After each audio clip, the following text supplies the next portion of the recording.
حضرت اکثر جانور جو ہے وہ بگڑ جاتے ہیں، قابو سے باہر ہو جاتے ہیں، لوگوں کو نقصان تک پہنچاتے ہیں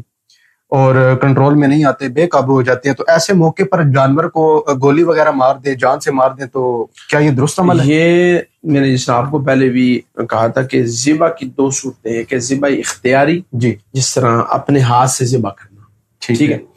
اچھا، دوسرا ہے ذبح اضطراری، اس کو کہتے ہیں اضطراری کیفیت، حالت مجبوری کی کیفیت، مجبوری کی کیفیت، اضطراری کیفیت اس طرح کہتے ہیں.